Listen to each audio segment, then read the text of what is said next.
चंद दिनों से social media पर एक क्लिप वायरल हुआ जो मौलाना इलियास अत्तार कादरी साहब आपने बयान फरमाया। दर्द सर का एक इलाज आपने बयान किया, एक टोटका सा था जिसके अंदर जुमले कुछ यूँ थे, दादा साहब की गोली वही अंधेरी रात, फलां का दर्द फलां जगह का, जाए यही लगे मेरी आस। ये जुमले थे। तो इसके ऊपर बहुत सारे लोगों ने एतराज़ात किए और ख़ास तौर पर सर फहरिस्त एतराज़ करने वाले गैर मुकल्लिदीन हैं। इलियास कादरी साहब का क्लिप जो आजकल वायरल है सोशल मीडिया पर, उसमें वो कहते हैं अगर किसी को तकलीफ हो, दर्द हो, तो अपने दर्द की जगह पे हाथ रखे और कहे दादाजी की घोड़ी, दादा साहब की घोड़ी, किसी पीर साहब का नाम, और वही अंधेरी रात 3 दफा ये कह के दम कर ले। दर्द की जगह पर हाथ रख दे और पढ़े दादा साहेब की घोड़ी। ये कोई बुजुर्ग होंगे तो इनकी तरफ ये मंसूब होगा। दादा साहेब की घोड़ी वही अंधेरी रात, फुला का दर्द, फुला की जगह नाम ले, फुला का दर्द फुला जगह का। मसलन जैद का दर्द सर का जाए, सर पे आप दम करना चाहते हैं तो यूं कहें दादा साहेब की घोड़ी वही अंधेरी रात, जैद का दर्द सर का जाए, यही लगी मेरी आस। ये पढ़कर 3 मरतबा पढ़े और दम कर दे। आप जो मर्जी कह के अपनी कौम को गुमराह करते रहें और उनको गुमराही के रास्ते पे और पीरी फकीरी के रास्ते पे, पीरों की पूजा के रास्ते पे डालते रहें। तकलीफों बीमारियों के अंदर भी अपने पीरों को पुकारने और उनकी घोड़ियों के नाम ले लेकर अंधेरी रात के वास्ते दे देकर दुआएं सिखा ले, लेकिन इसको मदनी फूल ना कहें, ये कूफी फूल हो सकता है। जिन्होंने कहा जनाब ये कहाँ से कुरान से साबित है, कोई हदीस से साबित है, कहाँ से साबित है। तो इस तरह के एतराज़ात आए, उनके शैखुल इस्लाम की तरफ से भी बड़े बड़े एतराज़ात आए। तो मैं एक बात यहाँ पर अर्ज़ करूँगा कि जनाब दादा साहब की घोड़ी जो है, दादा साहब कोई अल्लाह के वली हैं, उनकी घोड़ी की तरह निस्बत करके उनकी किसी रात का कोई खास वाक़या होगा उसकी तरह मंसूब करके किसी बुज़ुर्ग ने ये एक टोटका सा दिया। इस पर ना तो इलियास कादरी साहब ने ये फरमाया कि ये फ़र्ज़ हो गया या वाजिब हो गया, या हदीस से साबित है या सुन्नत से साबित है, कोई ऐसी बात नहीं की, एक टोटका दिया। और अगर टोटके से ही एतराज़ होता है, ये इस बात से भी एतराज़ होता है, तो ये मेरे पास किताब है किताबुत तावीज़ात।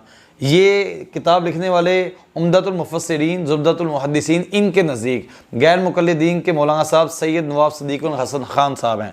इन्होंने तवीज़ात के नाम से ये किताब लिखी और इस किताब के सफ़ा नंबर 143 पर ये बयान करते हैं, ये लिखते हैं कि जनाब शेखुल इस्लाम साहब, शेखुल इस्लाम इब्ने तैमिया साहब का वक्त था।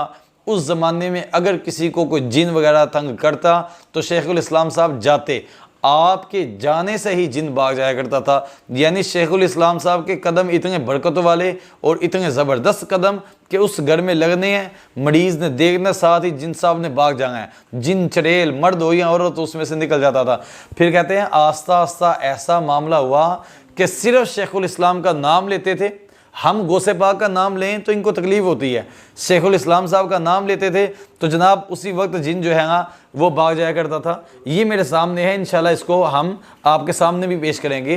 तो शेखुल इस्लाम साहब का नाम लेंगे से भी जिन्नात भाग जाएं, तो मैं क्या, अगर दादाजी का नाम लेंगे से उनके नाम के साथ किसी का दर्द सर भाग जाए तो इसमें टेंशन क्या है। तुम्हारे जिन्नात निकल जाएँ तब भी शिरक कोई नहीं है, तब भी मसला कोई नहीं। शेखुल इस्लाम साहब का नाम लेना कहाँ से कुरान और हदीस से साबित था, कौन सी चीज़ थी इस पर। और इसी तरह इसी किताब के सफ़ा नंबर 150 के ऊपर इन्होंने लिखा कि अगर शैतान किसी घर से करीब हो और पत्थर फेंके तो ये आयत 4 लोहे के कीलों पर पड़े, इन्नहुम यकीदूना कैदम वाकीदु कैदा फमहिलिल काफिरीना अमहिलहुम रवैदा। ये आयत हर कील के ऊपर 25-25 मरतबा पड़े, घर के चारों कोनों में उन कीलों को लगा दे तो जिन्नात वहाँ से भाग जाएंगे, तंग नहीं करेंगे। मैं कह जनाब कुरान की आयात पढ़ने से कील मददगार साबित हो सकते हैं, कील भी मददगार बनते हैं। तो मैं कहता हूँ कुरान जिसके सीने में हो, क्या उस दादाजी का नाम लेने से वो मदद नहीं मिलेगी?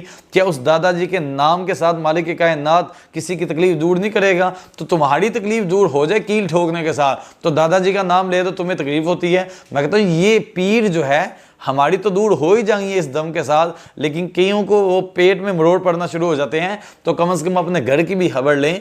अगर इलियास कादरी साहब के ऊपर एतराज़ हो सकता है तो जनाब ये जो लिखकर दुनिया से चले गए और जाकर अभी भी पता नहीं क्या सूरत हाल है इनके ऊपर भी एतराज़ात करें। और सिर्फ अभी मैंने एक दो बात बयान की है इस किताब में, हतम गौसिया, हतम कादरिया और इसके अलावा हतम खाजगान, ये सारा कुछ बयान किया है। हम अभी छेड़ में ही पढ़े, हम कहते हैं यार छोड़ो इन बातों को, इन चक्रों में पढ़ने की ज़रूरत क्या है। लेकिन जो इलियास कादरी साहब के बारे में बात करें तो हम कैसे बर्दाश्त कर सकते हैं। उन्होंने ये तो नहीं कहा कि सूरह फातिहा पढ़ने से तकलीफ दूर नहीं होती या कुरान की आयतें पढ़ने से तकलीफ दूर नहीं होती। तो इसलिए अपने नज़रियात को दुरुस्त रखें और इन चक्रों में ना पढ़ें। अब हजूर का सदका अल्लाह ने इनको इज़्ज़त अता की तो हमें चाहिए कि उन इज़्ज़तों को मानें और उसके मुताबिक चलते रहें। आमीन बिजाह नबी अमीन सल्लल्लाहु तआला अलैहि वसल्लम।